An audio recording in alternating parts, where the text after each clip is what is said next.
আমাদের মায়ের জন্য দোয়া করব। আল্লাহ যদি কোনো ধরনের তকদির থেকেও থাকে, সেই তকদির পাল্টিয়ে অন্তত আগামী কিছুদিনের জন্য হলেও, কয়েকটি বছরের জন্য হলেও আমাদের মাকে আপনি বাঁচিয়ে রাখুন। আমার মা, আপনার মা, বাংলার মাতা, বাংলাদেশের মা, জনগণের মা, যারা যিনি সকল দলের ঊর্ধ্বে গিয়ে স্বীকৃতি পেয়েছেন, বাংলাদেশের জনগণের সর্বদলীয় মানুষের সকলের মা, তিনি কে? সেই সকলের মাতা বেগম খালেদা জিয়া। জমিয়তের মুরব্বীদেরকে বলবো, প্লিজ থামুন।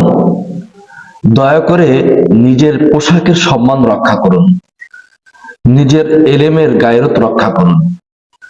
মানুষ কতটা নির্লজ্জ হলে, কতটা নিচে নামলে এই ধরনের কর্মকাণ্ড করতে পারে।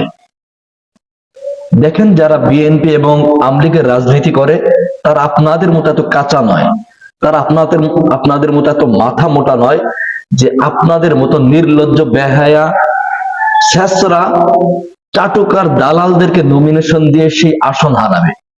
কারণ আপনাদের কয়টা ভোট আছে এটা সবারই মোটামুটি জানা আছে।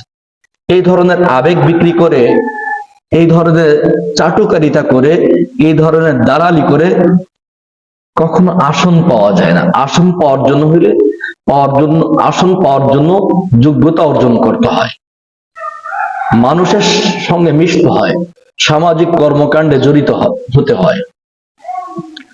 সারা জীবন সাধারণ মানুষের সঙ্গে জড়াবেন না, সমাজ সেবার সঙ্গে যুক্ত হবেন না, আর নির্বাচনের সময় আসলে চাটুকারিতা করবেন, দালালি করবেন, পা চাটবেন নির্লজ্জের মতো, মনে করবেন আপনাদেরকে আসন দিয়ে দিবে। বিএনপি এই ধরনের কাঁচা প্লেয়ার নয়। ইতিমধ্যেই আপনারা নিশ্চিত হয়ে গেছেন বিএনপি আপনাদেরকে উস্টা দিয়েছে, বিএনপি আপনাদেরকে ঝোটার মতো নিক্ষেপ করে দিয়েছে। মুফতি মনির হোসেন কাসেমি, আপনার এলমের গায়ের থাকা উচিত ছিল, এতটা নিচে না নামলেও পারতেন আপনি। আওয়ামী লীগের পিরিয়ডে মুফতি রুহুল আমিন সাহেব শেখ হাসিনাকে কওমি জননী ঘোষণা করেছেন। নিঃসন্দেহে আমি খালেদাকে শেখ হাসিনার সঙ্গে তুলনা করছি না। নিঃসন্দেহে খালেদা জিয়া অত্যন্ত সম্ভ্রান্ত ভদ্র মানুষ, ইসলাম প্রিয় মানুষ, কিন্তু তার মানে এই নয় যে আপনি তাকে আমার মা, আপনার মা, বাংলার মাতা, বাংলা দেশের সকল দেশ জনগণের মা, এই ধরনের নির্লজ্জ চাটুকারিতা করবেন। আপনার গায়রত থাকা উচিত।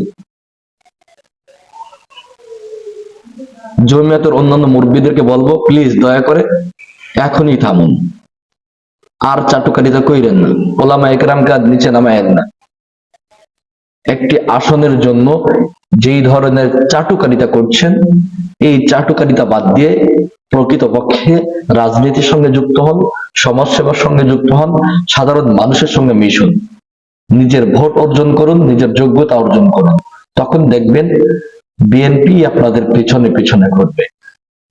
আপনারা সকল ঘরানার কওমি ওলামায়ে কেরাম, সকল ঘরানার আলেম সমাজ যদি একসঙ্গে হয়ে একটি জোট করতে পারতেন, তাহলে বাংলাদেশে আপনাদের বিজয়কে ঠেকানোর মতো কোনো শক্তি ছিল না।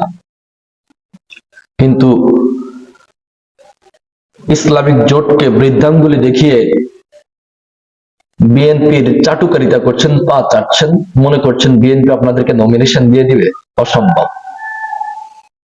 হতাশ হবেন।